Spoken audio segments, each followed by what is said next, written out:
Hello, everybody. It's so good to see you all again today.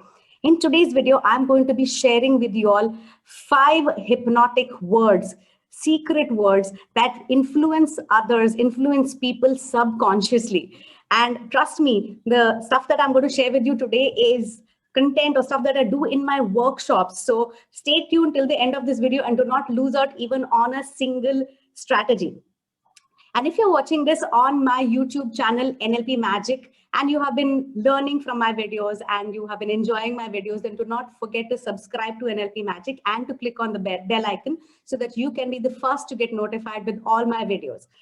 So what is the need to influence others or to persuade others? Do only leaders or speakers or trainers need to influence people, or do you and I and everybody around need to influence? Think about it.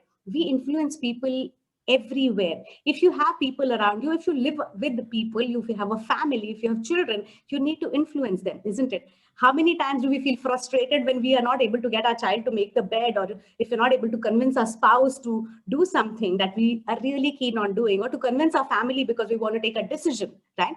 Or in the workplace, influencing and persuasion is one of the top rated skills. If you have this skill, then you can reach the top. That's what leaders are made of. What is the first secret? This is something that you may have heard about before, but I'm going to be telling you all about how to use it a little differently. And this is about how to get people to like you. Because influence or persuasion, yes, you can force people, you can put fear into their minds and you can get them to do things. But what if you could persuade people by first getting them to like you? And how does that work? That works with you using a person's name. And this is something that everyone has told us, right? Use somebody's name. They like it. But I'm going to tell you, don't do it too much. This is the strategy I'm going to share with you today. Whenever you meet somebody new, this is especially when you meet someone new, let's say in a training program or in your workplace, or you're meeting a client, or you're meeting a vendor, and you want to build rapport with that person, you want to get them to like you, you need to use their name. However, you got to use their name only twice during the conversation, not too many times. And when are those 2 times? One, when you meet that person. So for example, you say, hello, Mr. Sharma, how are you doing? Okay, or hello, Vivek, how are you today? Just in the beginning of the conversation, or in passing, hi Vivek, it's amazing meeting you or seeing you today. Does it make sense? And after your entire conversation is over and you are kind of wrapping up your discussion, or you're wrapping up your conversation, you say, it was such a great conversation today, Vivek. I really liked our discussion. So you use it only in the beginning and in the end, or somewhere in the conversation towards the beginning or towards the end. Why don't you use it too many times? Because research shows that when you use somebody's name too many times, it makes them unconsciously feel like you are trying to influence them. Their unconscious mind catches the fact that you're probably trying to do something because you're taking their name too many times. And if you are liking these strategies, please type in an I in the comment section so that I can give the next one very quickly, okay? The second strategy is very unconscious, like I said, and that is, a lot of times we want the other person to say yes to us, right? We want people to be more agreeable. We want them to get convinced easily. We don't want to face resistance all the time. You're asking your spouse, shall we go for a movie? And the person's going, no, you know what? I'm tired. I don't want to do it today. And you're like, no, I really want to go, right? Or you want to get your subordinate to do something, or you want to convince your boss, and there is resistance. This usually happens, especially when there is a discussion, when the other person feels that you are resisting to their ideas, right? And there is one phrase that people use that brings up a big wall of resistance between you and the other person. And that word is but. I have seen a lot of people say, oh, I know what you're talking, but I would like to add something. Oh, I know, I understand what you're saying, but. So there is this butting in everywhere. And that increases resistance. The moment somebody says a but to you, how do you feel? Do you feel accepted, or do you feel rejected? The moment somebody says a but in any part of the conversation, people feel rejected, and there is instant resistance, and they don't want to talk anymore, and they now become they are against you. So to get people on your side, so that you want them to listen to you, at least have an open mind and listen to you, let me tell you what you can use instead of but. Replace the but with and. How do you use that? How do you replace the but with and? So you say, I understand what you're saying. I know where you're coming from. And I would like to also add, okay, I understand that it's a little difficult for you right now. And I also want you to understand that it is important that we do this today. Do you get that? So you, instead of but, you just replace it with and, which makes the other person subconsciously feel that you're somewhere agreeing with them, that you have not rejected their idea, you have accepted that their idea. And obviously, if you've accepted their idea, they're unconsciously going to want to listen to yours as well. So this is a very subtle, small change that you can make.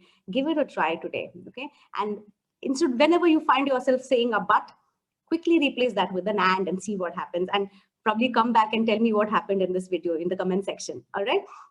And please remember, if you're watching this video in my YouTube channel, NLP Magic, please do not forget to subscribe to the channel and click the bell icon, because that is where all my videos are uploaded and you will be the first to be informed with all my videos, because I'm coming up with so many tutorials. I've got over 50 videos over there. So go to NLP Magic and subscribe right now. Right. So the third strategy. And I hope you're enjoying these, because it took me many years to gather these strategies. Okay, and I'm just giving them out to you in this video because I want you to go out and start influencing others.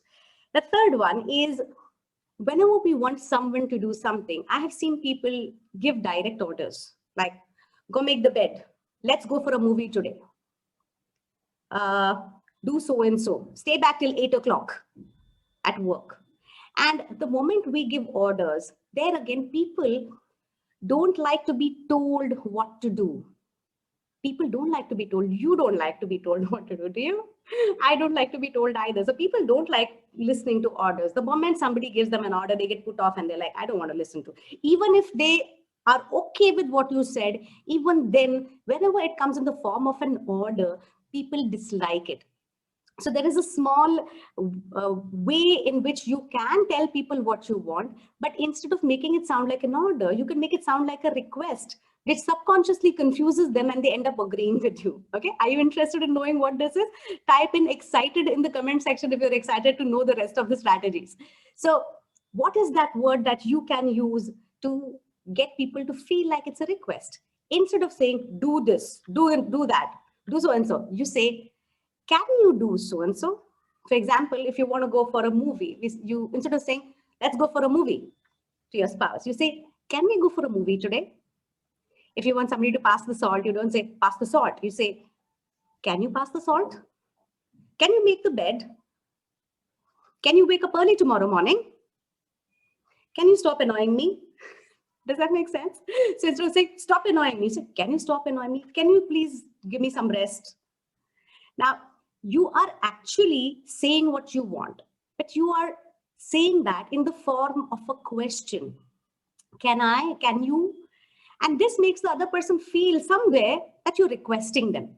And the moment that happens, the subconscious mind says, okay, because it's easy to accept when somebody is requesting than when somebody is ordering you to do something. The fourth strategy is, how many of you like to hear the word no? Huh? Nobody, right? We don't like to hear the word no. I made another video and I'm going to leave a link on top to help you all, lead you to that video where I have taught you how to say no, how you can easily say a no. But how many of us like to hear a no? Nobody. However, subconsciously, a lot of people tend to use no in their language. Have you come across people who you're saying something to them and they're going, no, listen to me. No, listen to me. No, listen to me. And it can be so annoying when somebody says so many no's to you. You have to hear the no. Okay. And this is a habit. It's not even like that person is doing it consciously. Okay. It's just the way of speaking. And if you do it, please become aware of it. That do I say no to people? And if you do, convert that no to yeah, or yes. Yeah, yes. Mm-hmm. So somebody is saying something to you and you are, even if you don't agree, you can just nod your head and say, yeah, mm-hmm, yeah. So yeah, and not but. right? So whenever you want to intervene, interrupt, say something, don't say no, no, no. Say yeah, yeah, yeah, or yes, yes, yes, and add your point. This strategy can make the other person again feel like you are a very agreeable person, and they'll feel like speaking more, they'll feel like expressing, and they will want to listen to what you have to say, rather than the moment you say no, they are not going to want to listen to what you're saying anymore. There is complete resistance. The fifth strategy is uh, making the other person feel valued. So there's a phrase you can use to make the other person feel valued. Do you like it when somebody says, "You're right"? Yeah, absolutely, you're right. It's an amazing feeling when somebody uses the term, uses the phrase, "You are right." These are words that influence people. These are words that persuade people very easily. Rather than speaking 10 things, sometimes when you feel the other person is trying to talk, convince you too much or speaking too much, and you're not able to get a hang of the conversation, just try adding the phrase, "Yeah, you're right." Kind of makes sense, yeah. Just check the way just this phrase, "You are right," makes the other person feel. They will feel like like you really understand them, you really care, you think they're right. Wow. Once you say you are right, I'm not saying you got to say it all the time everywhere. Please note that all these strategies that I have shared have their, there are places where you to use it. You can't use everything, is not going to work everywhere. So you got to go back and you got to try it out. You got to see how it works with people around you. Sometimes some strategies will work in one situation and will not work in another situation, isn't it? So you got to kind of build it as a skill over a period of time. So I have shared with you 5 secret hypnotic words that influence people, influence others subconsciously. And I want you to go back, watch this whole video all over again, understand these strategies properly, and go back and give them a try. So thank you very much, everybody, for joining me for this video. I'm going to be doing many more videos in the near future. So subscribe to my channel, NLP Magic, which is my YouTube channel, and press the bell icon to be notified with all the videos. Thank you very much. Keep following our page. I'm going to see you very soon in another video. Thank you so much, and bye-bye.